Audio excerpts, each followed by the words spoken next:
Imaginez une scène si intense que la structure même du paradis et de l'enfer tremble. Imaginez l'archange Michel se tenant sans peur, face à face avec Satan, le maître trompeur, au-dessus du corps de Moïse.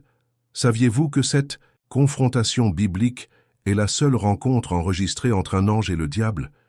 Et si je vous disais que cet affrontement dramatique détient la clé pour comprendre vos propres combats spirituels? Aujourd'hui, nous découvrirons les vérités profondes que révèle cette confrontation épique sur la résilience, la foi et le pouvoir que vous possédez dans votre propre combat contre les ténèbres.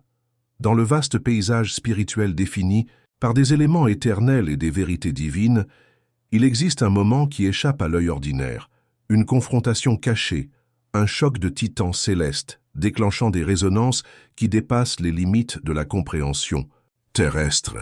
Ce moment est caché dans le verset énigmatique de Jude 1, 9, dans lequel Michel, l'archange, se dresse contre Satan lors d'une rencontre autour du corps de Moïse. Il ne s'agit pas simplement d'une escarmouche isolée perdue au cours des éons, mais d'un aperçu révélateur des subtilités de la stratégie spirituelle qui revêt une importance encore aujourd'hui. Considérez, si vous voulez, la gravité de cette impasse céleste. Imaginez un champ de bataille, non pas terrestre, mais suspendu entre des royaumes, enveloppé d'un voile de mystère et imprégné d'un dessein divin. Ici, Michael, avec une fidélité inébranlable au Tout-Puissant, affronte l'adversaire des Hamten Satan, qui cherche perpétuellement à dominer tout ce qui est sacré.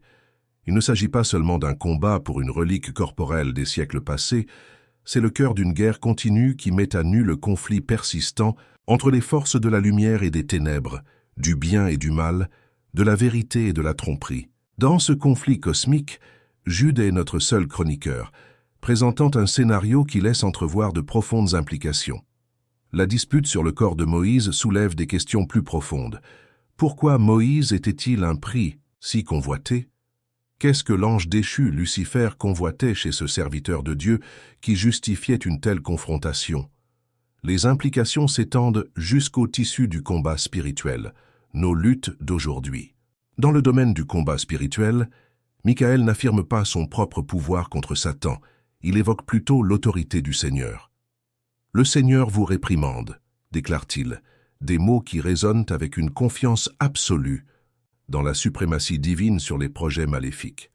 Cet énoncé transcende le simple récit d'une histoire biblique. Cela devient un modèle sur la manière dont les croyants d'aujourd'hui peuvent s'engager dans des batailles spirituelles. Michael ne s'appuie pas sur la force ou l'argumentation, mais sur l'invocation de l'autorité de Dieu, nous rappelant que notre source de force est fermement ancrée dans le divin. Visualisez le symbolisme ici. Un millier de guerriers spirituels vêtus d'une armure étincelante, chacun armé de la conviction de la foi et de la directive de la volonté divine. C'est ici que l'Antiquité sert de leçon et d'avertissement. Aucune arme fabriquée, aucune stratégie conçue par un effort humain ou angélique ne pourrait disperser les ténèbres sans la lumière de l'autorité divine. Le conflit autour de Moïse apparaît ainsi non seulement comme une relique de l'histoire scripturaire, mais comme un rappel intemporel de l'importance de céder humblement à la puissance de Dieu. À notre époque, remplie de son mélange, unique de lutte et de confrontation, nous pouvons tirer des enseignements de cette tumultueuse compétition céleste. Chaque jour, nous sommes potentiellement confrontés à nos propres batailles symboliques sur ce qui est honorable et sacré, les vérités, les vertus et même les relations, contre les forces qui cherchent à les corrompre, les diluer ou les avilir. Le monde regorge de tromperies subtiles, enveloppées de demi-vérités et de chuchotements qui font écho au mépris sans fin de l'ange déchu envers l'ordre de Dieu. La leçon de la confrontation de Michael nous enseigne que dans de telles batailles, la force de la prière murmurée, la ferme confiance dans la parole de Dieu et le soutien commun d'une communauté de foi deviennent primordiaux. Comme Michel, le courage de se tenir debout ne vient pas de prouesses physiques ou d'argumentations intellectuelles, mais de l'invocation de la puissance qui transcende tout, l'autorité du Seigneur qui règne toujours en souverain. À mesure que nous approfondissons ce récit, cela fait également allusion à l'importance de la vigilance. Moïse, avec tout son leadership sans précédent et son intimité avec Dieu, représentait un maillon vital dans le plan divin de rédemption. C'est ce que Lucifer cherchait à contester, un reflet de la manière dont l'ennemi cible les personnages et symboles clés de l'œuvre du royaume de Dieu. Pourtant, le récit rappelle aux croyants de garder les pieds sur terre, sachant que même face à des forces formidables, ils ne sont jamais seuls. Que ce récit énigmatique et puissant prononcé dans Jude résonne non seulement comme un écho ancien, mais comme un appel actuel aux armes spirituelles. Face à nos propres épreuves, puissions-nous, comme Michel, entonner « Le Seigneur vous réprimande », avec la confiance née d'une confiance inébranlable dans la justice éternelle de Dieu. C'est ici que réside le nœud du combat spirituel, mené non seulement sur terre ou dans la chair, mais en esprit, avec des implications qui se répercutent sur l'éternel. La figure de Moïse constitue un emblème imposant de leadership et de foi dans la vaste tapisserie de l'histoire biblique. Son voyage résume la lutte acharnée de la fragilité humaine liée au destin divin. Moïse était plus qu'un simple leader ou un prophète. Il était un canal par lequel les intentions de Dieu étaient révélées et manifestées. Cependant, sa vie n'a pas été sans difficulté, notamment marquée par des moments qui ont suscité la colère divine et ont fait de son existence une leçon sur les conséquences de la désobéissance et le danger persistant de l'idolâtrie. L'histoire de Moïse prend racine au milieu des roseaux imposants du Nil, où il fut miraculeusement sauvé par la fille de Pharaon, une libératrice d'un genre différent, sauvée par la divine providence dans le berceau de l'ennemi. Ce premier acte préfigure son rôle ultime de libérateur des Israélites de l'emprise de fer de l'Égypte, les guidant vers la terre promise. Son leadership témoigne de l'esprit inflexible, imprégné de la direction divine. Pourtant, son voyage a été semé d'embûches, symbolisant une lutte continuelle entre le commandement divin et l'émotion humaine, mettant à chaque instant sa foi et sa résilience à l'épreuve. Exode 33 nous présente un aperçu profond de cette relation, une communion face à face avec Dieu qui était unique à Moïse, un dirigeant qui parlait au divin comme à un ami. Ce niveau d'intimité avec Dieu a doté Moïse d'une autorité spirituelle sans précédent et l'a fait devenir une cible privilégiée à la fois pour la vénération humaine et les querelles spirituelles. Pourtant, même cette relation profonde n'était pas à l'abri des tensions du leadership. Moïse a dû faire face à une immense pression de la part d'un peuple au cou raide, dont les plaintes incessantes obscurcissaient souvent les bénédictions inhérentes à leur voyage divin. Un moment critique de discorde survint à Mériba, un lieu dont le nom se traduit littéralement par « querelle », devenu symbole à la fois de la patience divine et de l'échec humain. L'épisode de Mériba, où Moïse frappa 2 fois le rocher pour faire jaillir de l'eau au lieu de lui parler comme Dieu l'avait ordonné, illustre non seulement un moment de grande désobéissance, mais aussi un manque de foi aux conséquences considérables. Ici, les actions de Moïse reflétaient une dépendance à l'égard de sa force, plutôt que de s'appuyer uniquement sur la puissance de la parole de Dieu. Malgré son rôle central, cet acte de désobéissance lui a refusé l'entrée en terre promise, un rappel poignant des enjeux élevés du leadership et des graves conséquences qui peuvent suivre un défi même bien intentionné aux instructions divines. L'importance du corps de Moïse en tant que prix contesté est profondément liée au symbolisme que sa vie était devenue pour représenter. En tant que dirigeant, Moïse n'était pas seulement un personnage historique, mais un témoignage vivant des promesses et des alliances de Dieu. Ses restes détenaient donc un pouvoir symbolique, une relique tangible à la fois de la promesse divine et de la faillibilité humaine. L'intérêt de Satan pour le corps de Moïse peut être vu comme une tentative de corrompre ce symbole, de détourner l'attention de la promesse durable de l'alliance de Dieu pour se concentrer sur les reliques et les ossements, ce qui pourrait avoir conduit à l'idolâtrie, un piège continu pour les Israélites. Le but de Satan résonne à travers les âges, rappelant ses tentatives perpétuelles de déformer et de pervertir ce qui est intrinsèquement bon et saint, cherchant à en faire des instruments d'idolâtrie et de rébellion. Cette tentation est restée un thème omniprésent dans la compréhension du combat spirituel et de la propension humaine à idolâtrer le tangible, souvent aux dépens de la présence divine invisible. Le corps de Moïse ne représentait pas seulement la fin d'une époque, mais englobait également la lutte incessante entre les attachements terrestres et l'ascendant spirituel. À travers la vie et la mort de Moïse, nous obtenons un aperçu de l'éternel bras de fer entre le dessein divin et les inclinations humaines, La lutte qui s'est déroulée dans la vie de Moïse est intemporelle et sert d'avertissement aux dirigeants comme aux croyants. Cela nous appelle à une plus grande conscience de l'attrait séduisant de l'idolâtrie des symboles plutôt que de la substance, nous mettant au défi de reconnaître que le véritable leadership et la foi s'appuient sur l'alignement divin plutôt que sur les distinctions humaines. Ainsi, alors même que nous réfléchissons aux vérités cachées révélées dans les Écritures anciennes, Moïse nous invite à réfléchir à notre propre vie. Sommes-nous concentrés sur la promesse divine ou sommes-nous pris au piège par les expressions tangibles de la vie spirituelle? Diriguons-nous en nous appuyant sur la force de Dieu ou frappons-nous le rocher 2 fois selon notre force? Alors que nous réfléchissons à ces questions, l'histoire de Moïse reste un phare, appelant à un retour à la pureté de la foi, fondée sur une confiance inébranlable dans la provision et la direction divine. Alors que la scène céleste se déroule, nous assistons à un conflit ancien, marqué non par le bruit des épées ou le rugissement de la fureur céleste, mais par le pouvoir silencieux et puissant de l'autorité divine, exprimée avec humilité. Dans ce tableau cosmique, l'archange Michel se dresse contre Satan déchu, 2 entités puissantes jouant un rôle important dans la tapisserie de l'univers. Mais ici, dans cette rencontre extraordinaire autour du corps de Moïse, un bien précieux disputé en raison de sa nature symbolique et de son importance prophétique, Michael emploie une stratégie surprenante, le pouvoir des mots. Les royaumes célestes tourbillonnent avec une complexité qui dépasse la compréhension terrestre, où les batailles se déroulent sur un plan spirituel transcendant la puissance physique. Ici, le choix de Michael d'invoquer les mots et, dont la force, comme arme révèle une vérité profonde sur le combat spirituel. Au lieu de s'engager dans une confrontation directe avec le pouvoir brut, Michael déclare simplement « Le Seigneur te réprimande, Satan ».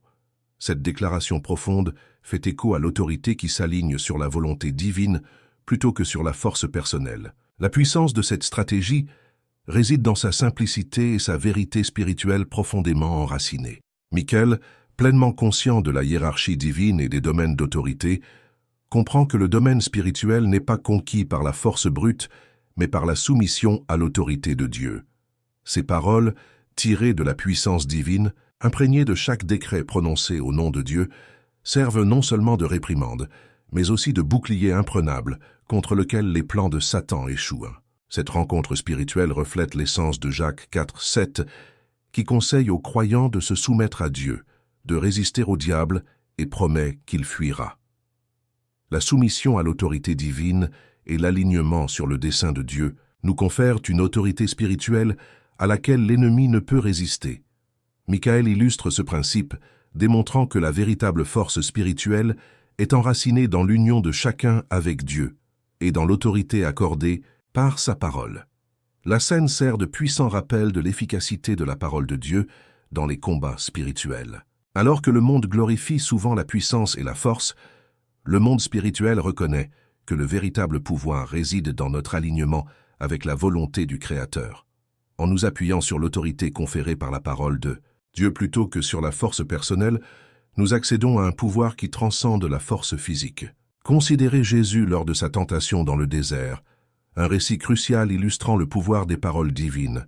Face aux tentations rusées de Satan, Jésus ne s'est pas engagé sur un champ de bataille physique, mais a utilisé les Écritures comme son épée. Chaque réponse aux provocations de Satan était ancrée dans les Écritures, illustrant le pouvoir transformateur et protecteur de la parole de Dieu pour contrer la tentation et la tromperie. Le récit nous entraîne dans une réalité pratique, encourageant les croyants à s'équiper de cet armement céleste.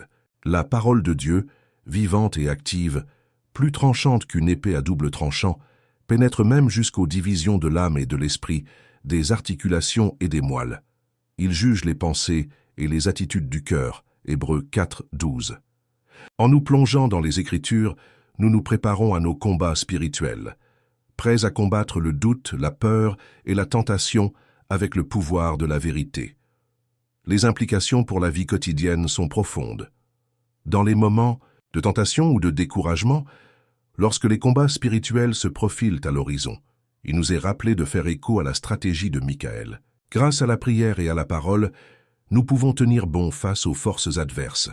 Réciter les Écritures tout comme Jésus et Michel, renforce notre confiance dans l'autorité divine, construisant une forteresse de foi autour de notre cœur.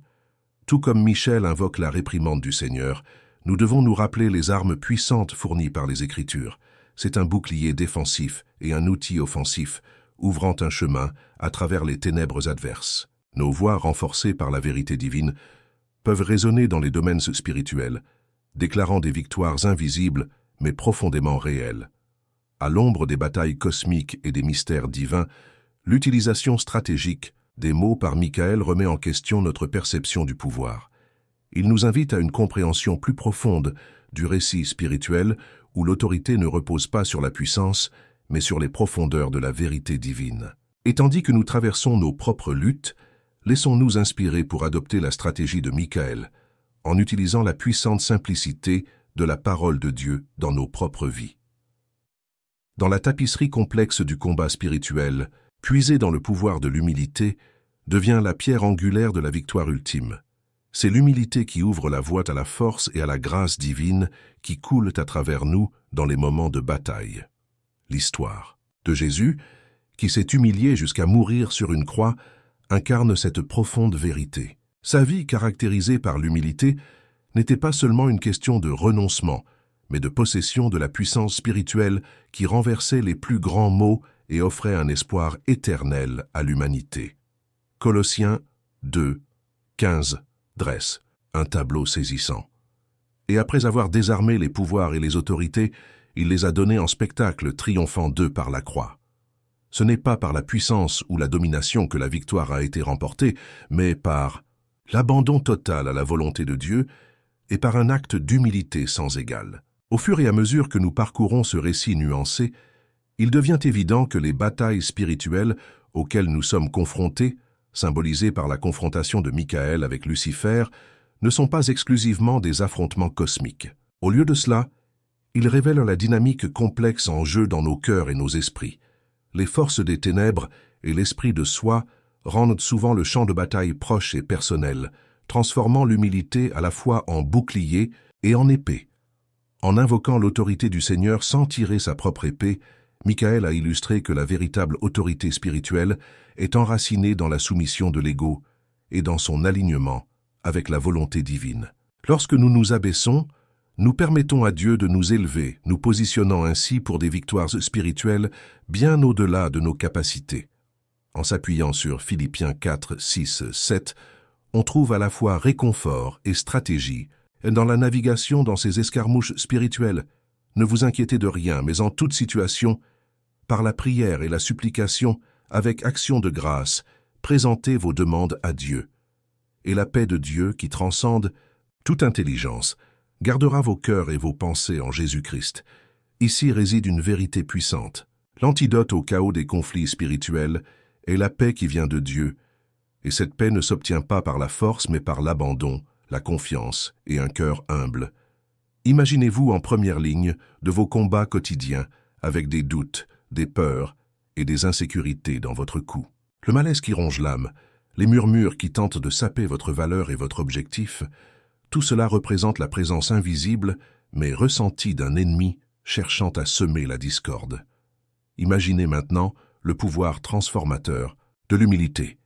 À chaque abandon intérieur, la paix envahit la tourmente, redirigeant votre regard de l'insuffisance personnelle vers la suffisance trouvée en Christ. À mesure que nous portons l'humilité comme une armure, nos défenses spirituelles sont renforcées, nous permettant de tenir ferme, non pas dans notre force, mais dans la force de celui qui a déjà revendiqué la victoire.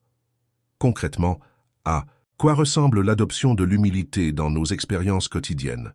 C'est le refus discret d'entretenir des pensées orgueilleuses. Il s'agit de choisir la prière plutôt que la panique, de rechercher dans les Écritures les promesses de Dieu et de croire sincèrement en sa direction et son amour, même lorsque les circonstances suggèrent le contraire. C'est être reconnaissant, même pour les plus petites victoires, et reconnaître que derrière chaque triomphe se cache la main de Dieu. Essentiellement, l'humilité transforme nos luttes en les plaçant dans le contexte du dessein éternel de Dieu et de sa puissance souveraine, qui nous mène finalement à la victoire.